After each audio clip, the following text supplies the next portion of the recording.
Hello, boys and girls. Welcome to the Dow Academy online learning. We look forward to seeing you all back in class. But for now, stay home, stay safe. And remember to always wash your hands with soap for at least 20 seconds. Let's begin. Hello, Form 5s. Welcome to today's lesson. Today we're going to look at the application letter, which is also known as a cover letter. An application letter is always accompanied by a CV, a curriculum vitae according to the British. Okay, the Americans will say a resume. Okay, they are talking about one and the same thing, but looking at the fact that we are learning according to the British way, the Cambridge way, we use CV and not resume. Okay, you should also take note that at times you will be required to handwrite your cover letter or application letter. Okay, categorically speaking, a cover letter falls under a formal letter. In Form 1, you learnt about a formal letter, and some of the features of a formal letter are that of having two addresses. Okay, you start with your address and then the address of the person to whom or you are sending it to, or the organization, institution, or company. Okay, so after you write down your address, the second address, okay, should start as follows.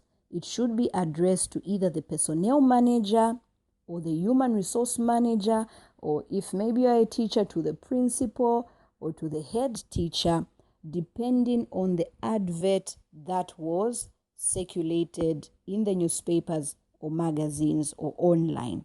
Okay, they will always specify to whom you're supposed to write to. And after you address to whom it's supposed to go to, the person in whose hands it's supposed to go to, then you write the address of the particular organization, company, or institution. Okay, thereafter, you should always make sure that you shouldn't leave out the salutation, dear sir or madam.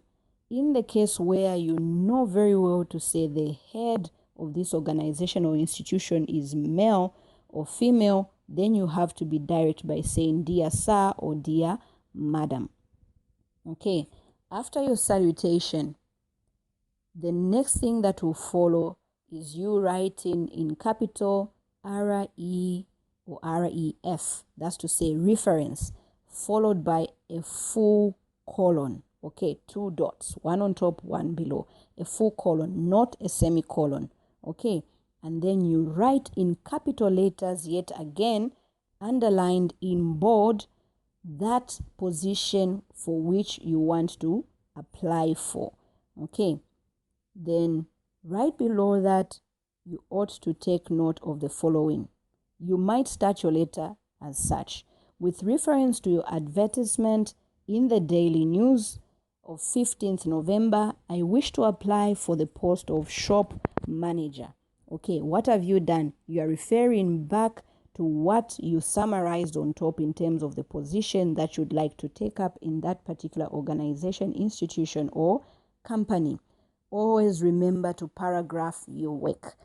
After that, after you give a briefing as to why you are writing or for what you are applying for, then in the next paragraph, you talk about your educational qualification, your achievements, your experiences, okay, in brief, okay? You say something about yourself, okay? These things will be definitely repeated in the CV, but in your cover letter, they ought to be summarized, okay? Always remember, follow instructions according to the advertisement that was issued, whether it's in the newspaper, magazine, or online. Okay, if they ask you to handwrite it, handwrite it. If they ask you to type it, type it. If they ask you to email it, email it. Okay, thank you and have a good day.